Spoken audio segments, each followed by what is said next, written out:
Welcome everyone to this very special video about Old Windmill Farm in Lancaster County, Pennsylvania, otherwise known as Amish country.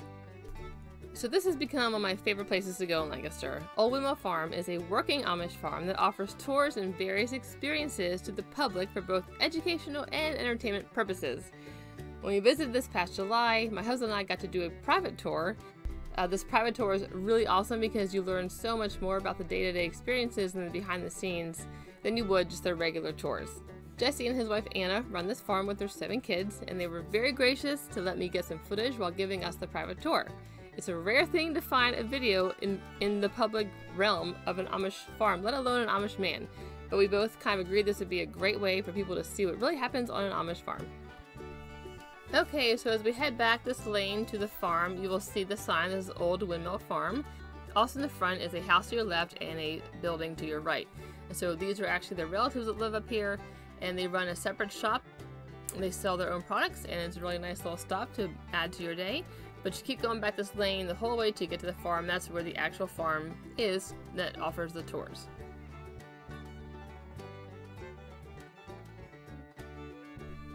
So when you first get out of your car, you're welcomed by these adorable goats and pigs in this pasture. They always have animals in this little pasture. It's kind of like the beginning of the farm. And the old windmill, the actual windmill is here as well, and which is kind of neat. And then their house is to the left, and then their barns back to the right. So here's a free little planning tip for you. If you're going to come here, either call ahead and reserve a time, especially if you have a big group, or get there early. Get there at 9. We got there at 9, and there was another family there, which was fine. We had already reserved a private tour. But by 10 and 11 o'clock when we left, it was very crowded. So the longer you wait, the more crowd it's going to get. So I highly recommend getting there at 9 o'clock as soon as you can. Whatever, but here's a horseshoe.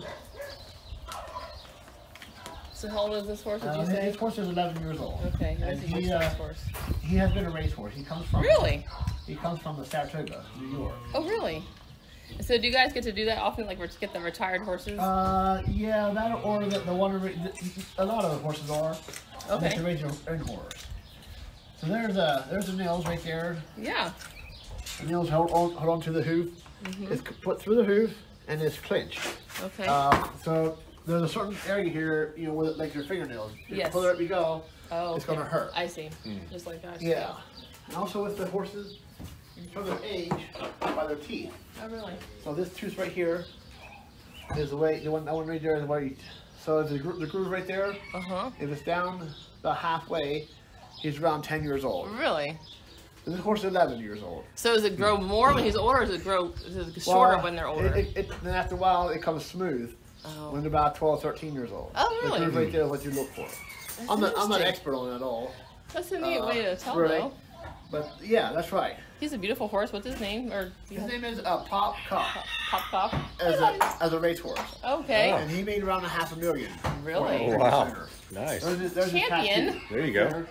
That's the tattoo right he's there. He's a beautiful horse. But yeah, I'm not sure if he's in shape or not. Not really. He's not really in good shape because he's thin over here. He does a good job, but he's not very dependable on long trips. Right. Oh, so how long okay. have you had him? We had him now for like a year. Okay. And we bought a horse for my son. He just turned 16. Once you turn 16, you want to have your own horse and buggy. Okay. And it's hard to have it. It's hard to find a good horse at a good price. Yeah. Horses are very expensive right now because of demand, and with a good horse, you go and pay a good price for a good horse, and then they're paying a price that they want for them, so they have to do that. With the horses, the way we train the horses, come on. The way horses are trained is one-on-one with a trainer. Okay. You know, you take them out, you put them in the buggy, put them in the cart, you get them started, and then with the mules, the ones that are here, these are mules over here. The mules, they're usually trained like animals have been trained for thousands of years. And you can sit here.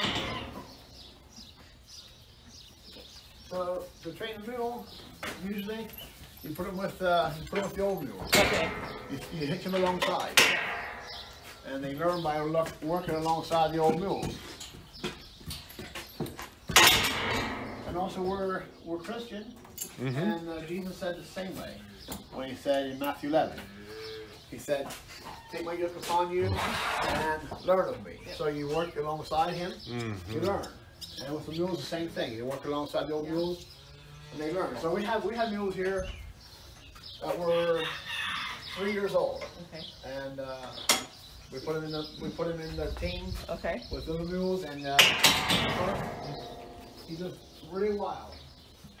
How old are the older ones usually? They can be any age, from 10 years old to wherever. How long do they live typically? Like what's their typical? They can live to be 25, 30 years old. Really? I'm going to get you guys out and put them in the wagon. Okay. Come on, come on.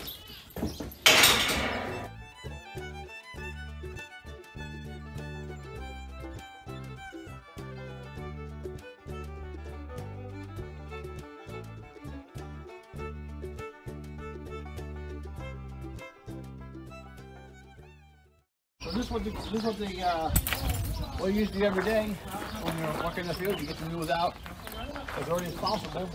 Okay. Because you want to get in the field as early as possible to get as much done you can in a day. Right. And if you're looking at the, if you have a weather forecast, you see rain in maybe 3 days ahead, you're going to get the hay in. Okay. What's that rain on? So is that a 1 day's work to do the hay, or is it several? That's A long time. 3 days. Okay.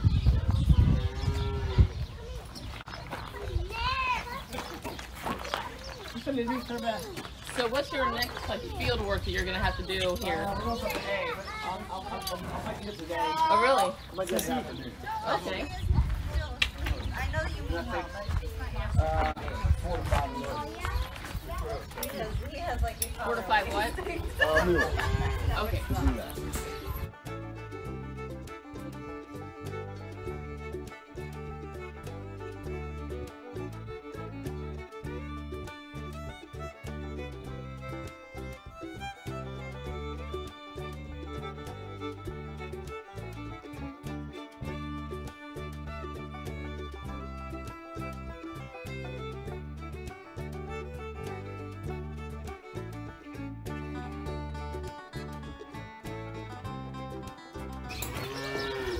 Here you go.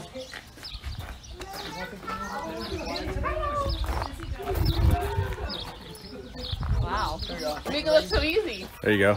Oh my goodness. There you go. Go plow. Go plow.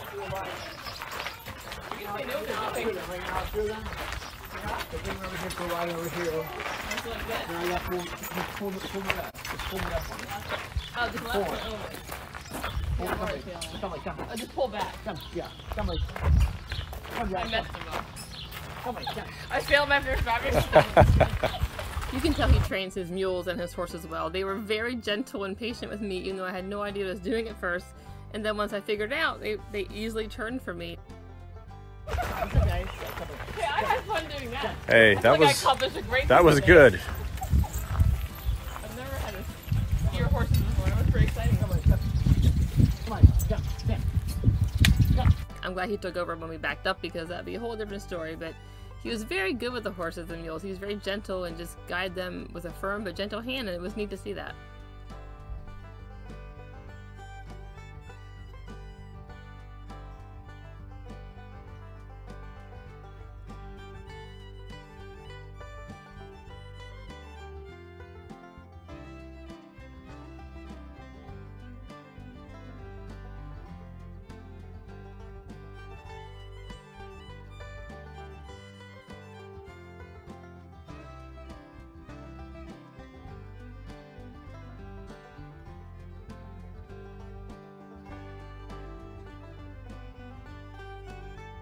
And when you're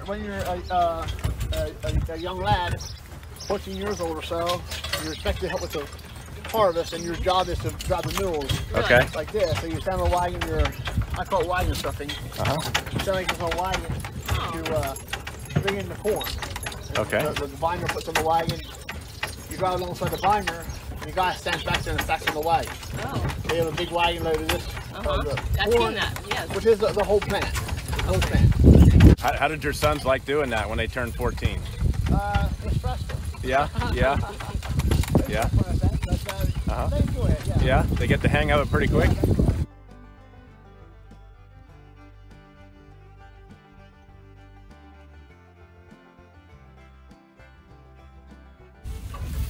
Just look that tall, so you're down here. Yeah, there you go. That's rye.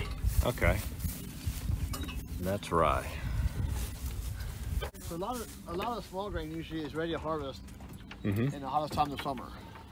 Usually around the first week in July, first week in July or around there, first, second week in July. Uh-huh.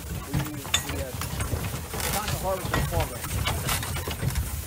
So here's the windmill. The windmill is used for pumping the water out of the well Okay. into the tower over here. Oh, okay. And all the water is the gravel fed to the house of the barn. What kind of farm did you grow up on? I grew up right here. On this farm? Yeah, dairy farm. Yeah. Okay. Yeah. So how long has your family had this farm? My great grandfather bought the farm, Did he? and I'm thinking probably in the late 40s or 50s. And my Really? grandparents moved here, Oh. and now this is not cold. Well, the home farm would be for my grandfather. My home farm would be where he grew up and was still the family. Now this for me, this is the home farm here. Okay. So the Okay. home farm is sort of where where the family originates. Okay. I'm gonna tie the mules up here, and we'll get off the wagon. Okay. We went back on a different day with our whole family, with my parents and my kids and my nephew and my niece, and that was the day when they rode the regular wagon tour, so I'm going to throw that in here too, so you kind of see what to expect when you do a regular farm tour. You get a wagon ride, so I'm going to add that in here and you can see more of the farm and the land. This video is more about the actual farming and the harvesting of the fields and what they kind of do on their land, and then the next video will be about the animals and the inside of the barn, so that's going to be a fun video, which is probably my favorite part of this tour. But I love seeing the fields and learning how they do things and how long it takes them to harvest and what they use for what. So it was really educational to do this, and I hope you enjoyed it.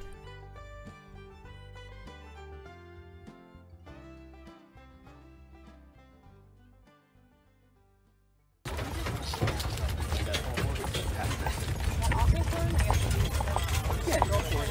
That's probably. That was sweet. Right?